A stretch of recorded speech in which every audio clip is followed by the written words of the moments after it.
Welcome to the Deep Dive. Our mission today, pretty simple actually. We want to give you the ultimate shortcut to being instantly well-informed on a banking story that's hiding a really massive investment conflict right now. We are digging deep into Huntington Bank Shares Incorporated. That's ticker HBN. As of our analysis date, October 5, 2025, the stock is sitting at $17 or 4 cents a share. But here's the real story, the hook. HBN is this, $208 billion Midwestern banking titan. Solid. And management is attempting something pretty ambitious, a potentially transformative merger. They're trying to transplant their entire regional model into the, well, let's face it, hyper-competitive Texas market through the Veritex deal.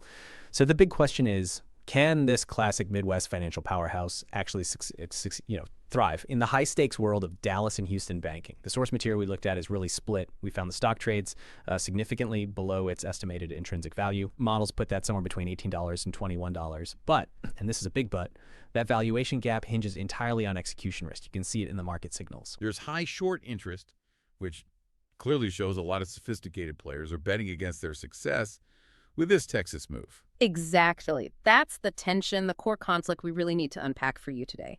We're going to synthesize 7 critical chapters of fundamental analysis.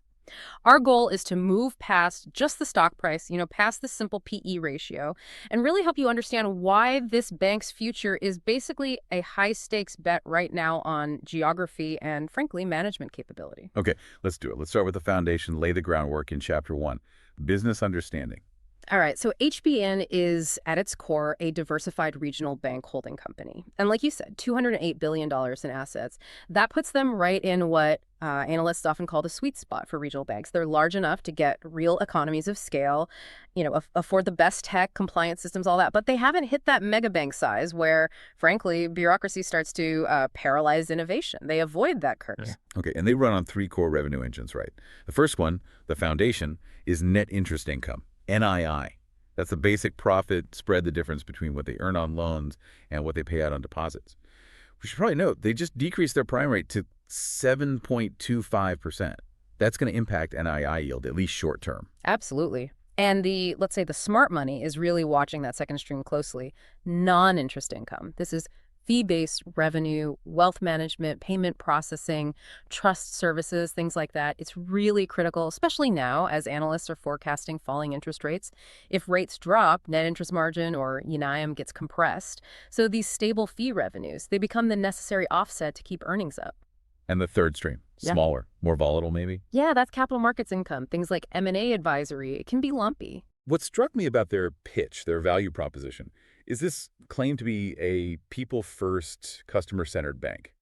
They talk about maintaining a local feel but offering, national-scale products like that innovative caregiver banking solution they rolled out. Okay, but caregiver banking, letting someone have limited access to a loved one's account, it sounds nice, maybe good PR.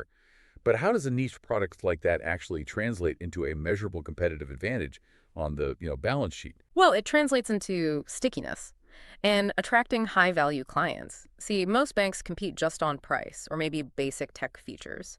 HBAN tries to compete on reducing friction points in complex financial life situations. Solutions like caregiver banking, they attract older, more established clients.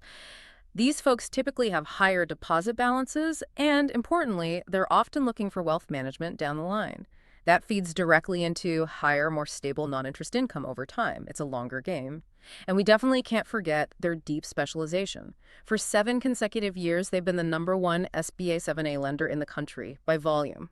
That level of institutional expertise in small business lending, that's a massive competitive moat. It's hard to replicate. Okay, 7 years as the #1 SBA lender, that sounds impressive.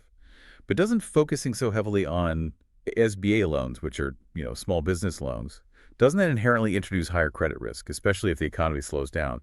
How does that expertise become an advantage without just adding risk? That's a fair question. It actually works somewhat as a risk mitigator. First, remember the government partially guarantees those loans, which helps. But more importantly, doing it at that volume for 7 years means they've honed their underwriting models. They're incredibly precise now. So it allows them to deploy capital effectively into a high-growth sector, small business formation, but with theoretically minimal incremental risk compared to a bank just jumping into SBA lending. Plus, the overall industry backdrop looks solid, and with M&A expected to pick up in regional banking, it really sets the stage for this Veritex play. Right. That makes sense. You need disciplined leadership for that kind of focus and scale.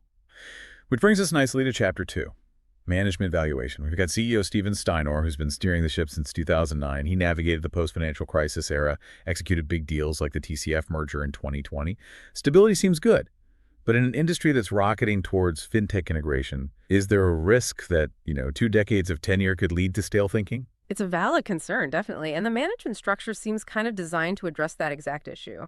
While Steiner provides that stable hand, the long-term view, navigating regulations, you've got CFO Zachary Wasserman. He brings that crucial outside perspective, that high-speed thinking, his background, Visa, American Express global payments leaders. That ensures the team prioritizes constant investment in digital capabilities right alongside traditional organic growth. It's a balance. And their M&A strategy reflects this discipline, too. The Veritex deal, it's not just about buying assets on the cheap. Management explicitly frames it as a springboard for organic growth into those huge, dynamic Texas markets, Dallas and Houston. Okay, and what about returning capital to shareholders? They currently pay a quarterly dividend, 0.155 cents per share. That's about a 3.6% yield, supported by a pretty conservative 49% payout ratio, seems standard. But here's the big signal, the one that really jumped up. That $1 billion share repurchase program, it's on hold right now.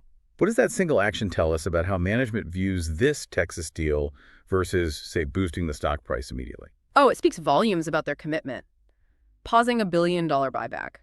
That signals management sees the Veritex acquisition and the capital needed to make it succeed as the single highest return opportunity they have right now, period. They do anticipate resuming the buyback after the acquisition closes, but pausing it now. They're basically showing absolute conviction that the long-term payoff from getting Texas right will far outweigh the short-term sugar high of a buyback. So to judge that management team effectively, we shouldn't use return on invested capital, right? For banks, the metric is return on average tangible common equity, ROTCE. What are those results looking like? The results are frankly excellent. ROTCE was 16.1% or 17.6% if you adjust it in the second quarter of 2025. For listeners, that's basically how efficiently management is using shareholder equity to generate profit. Any figure consistently over 15%. That's generally considered best in class for a regional bank. So it tells us management is highly effective when operating within their established core competency, their home turf. The question is, can they replicate that in Texas? All right, let's get into the numbers then. Time for Chapter 3, Financial Analysis. Okay, big picture. This is a $25.11 billion market cap company.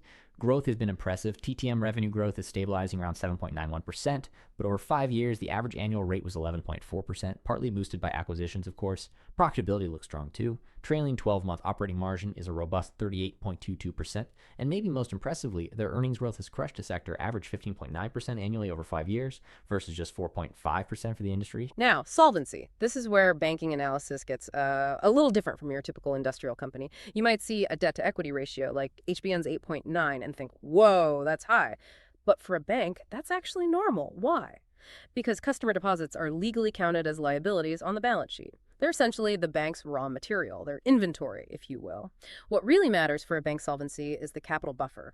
The key regulatory metric is the Common Equity Tier 1 capital ratio, or CET1. Huntington's CET1 is strong, sitting at 10.5%. This is the number regulators focus on during stress tests. A 10.5% buffer that provides a solid cushion against unexpected line losses and signals pretty robust market confidence in their stability. Okay, and turning to valuation. The market is definitely sending a message here. HBAN's price-to-earnings ratio, the TTM/PE, is 12.8. That's trading at a noticeable discount compared to its super-regional peers. Fifth Third is around 13.7, PNC is about 13.5. That discount screams risk. Precisely. The market is baking in that Veritex execution risk. And that leads us straight to the intrinsic valuation piece. Based on our educational discounted cash flow model, using a 9.5% discount rate and a pretty standard 2.5% perpetual growth rate. The estimated intrinsic value range for HBAN shares comes out between $18.50 and $21 per share. So in simple terms, the bank is trading below what the fundamental numbers suggest it should be worth. And that discount, it's tied almost entirely to the perceived risk of pulling off this Texas expansion successfully. Makes sense. Let's transition now into part 2, market dynamics and outlook, starting with Chapter 4, market sentiment. All right, the positive view first. Wall Street analysts, the consensus, it's a firm buy. The average one-year price target is $20. That implies, decent 17% potential upside from where the stock is today, $17.04. Okay, but here's where it gets really interesting. Forget the consensus ratings for a second. Let's look at what the skeptical, arguably more sophisticated money is actually doing. short interest. It stands at a high 5.99% of the float, nearly 6% of available shares borrowed and sold short. That means serious investors are actively betting the stock price will fall. And that level of bearishness, it's almost certainly rooted in deep skepticism about the successful integration of Veritex. They're betting against the merger working smoothly. And the technical charts seem to back up that skepticism, don't they? The stock price, $17.04, is trading below its 50-day moving average, which is $17.24. And maybe more significantly, it's also below the critical 200-day moving average at $17.53. Momentum is clearly negative right now. Yep, the charts aren't pretty. Moving quickly then to Chapter 5, ownership structure. No big surprises here. Institutional investors dominate, holding 86.17% of the shares. The top holders are the usual passive giants. Vanguard at 12.03%, BlackRock with 9.75%, State Street holding 5.07%. This provides a stable base, sure, but it also means the stock's price is heavily tied to broad index movements, not necessarily company-specific day-to-day. What about insiders? Any signals there? Insider activity over the last 12 months has been net positive, net buying of about 387,694 shares. That's a modest bullish indicator, I suppose. Though we should note, a lot of the recent acquisitions seem to be routine stock compensation awards, not necessarily executives writing big personal checks to buy shares in the open market. So maybe take it with a grain of salt. Fair point. All of this really leads us to the most crucial chapter given the context. Chapter 6, risk assessment. With that market discount and the high short interest, we absolutely need to dissect the risks that are justifying that bearish bet. Okay, let's use the SWOT framework mentally here. Key weaknesses, we've touched on them. The big one is the significant execution risk tied to integrating Veritex. It's a huge undertaking, culture clash, systems integration. And the second weakness is that historical geographic concentration in the Midwest. It makes them more vulnerable if, say, the manufacturing sector there takes a hit. Exactly. Now let's layer on the external threats. These are multifaceted. First, the macro threat. Net interest margin compression. If the Fed does cut rates as expected, banks' profit spreads get squeezed. That's a headwind for everyone, including HBAN. But there's a more specific, maybe underappreciated geopolitical threat here. It involves the potential 2025 U.S. tariff, specifically, the talk of a 10% general tariff and maybe 20% on goods from the EU. This is actually quite crucial for Huntington. Wait, tariffs on imported goods? How does that translate directly into a risk for a bank like Huntington? Seems indirect. It creates immediate credit risk. Think about Huntington's traditional customer base back in the Midwest agriculture, auto suppliers, manufacturing companies. Many rely heavily on global supply chains. They import components, they export finished goods. So imagine a 20% tariff suddenly hits EU-sourced parts needed for manufacturing.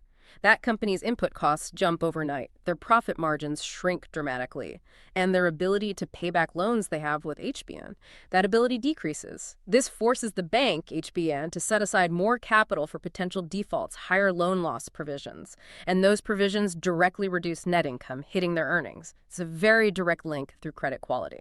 Okay, that makes the tariff risk much more tangible, much more immediate.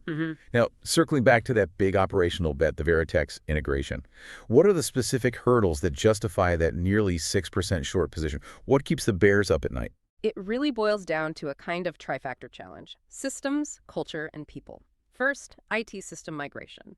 Merging the core banking systems of two large institutions is notoriously difficult, expensive, and prone to delays and screw-ups. It just is. Second, culture. Veritex is known as a pretty aggressive Texas competitor. Transplanting HBAN's more conservative, Midwestern, relationship-focused culture might cause, well, significant friction. Oil and water, maybe? And finally, people. Retaining the key leadership from Veritex, and maybe more importantly, their best commercial relationship managers, the ones with the deep local ties in Dallas and Houston, is absolutely essential. If those key people walk out the door when the deal closes, a lot of the value HBM paid for walks out with them.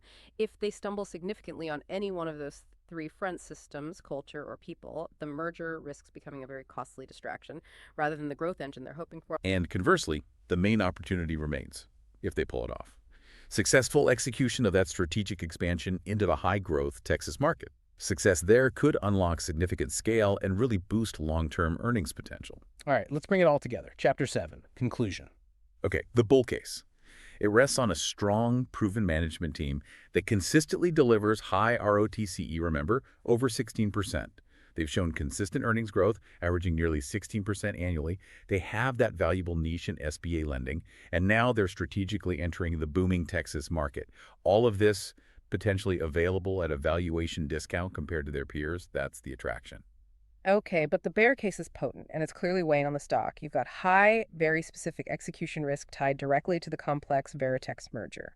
You have clear market skepticism shown by that nearly 6% short interest, and you have real macroeconomic headwinds, potential in-M compression from falling rates, and that tangible credit risk posed by the 2025 tariffs potentially hitting their core commercial clients hard. So our final outlook basically confirms the numbers. The current share price, $17.04, is indeed trading below that estimated intrinsic value range of $18.50 to $21. This investment thesis, it's fundamentally a high conviction, almost binary bet right now. The path to closing that valuation gap, to getting the stock price up towards that intrinsic value, it runs entirely through the successful integration of Veritex and management's ability to navigate those specific credit risks, especially the tariff impacts we just discussed. Which leaves us with this final provocative thought for you, the listener, to consider. Given that the high short interest is so clearly betting against the success of the Veritex merger, what single operational factor, maybe system migration progress, or retaining key Veritex leadership, or perhaps customer retention numbers out of Texas, what single factor will be the most critical, the most immediate signpost to watch over the next, say, 12 months that will tell us whether the bulls or the bears have this story right? Something to keep an eye on. We really hope you enjoyed this deep dive into Huntington Bank shares. Hey, remember, you can like and subscribe to Stock Analytics AI right here on YouTube. And for just €4.99 a month, members get priority deep dives on specific tickers you request. Plus, we're covering all of the S&P 500 stocks over the next few months, so members get first crack at those. And just the standard reminder, this analysis was generated by an AI system intended purely for educational purposes. It should absolutely not be considered financial advice. Please, always conduct your own thorough research or consult with a qualified financial advisor before making any investment decisions.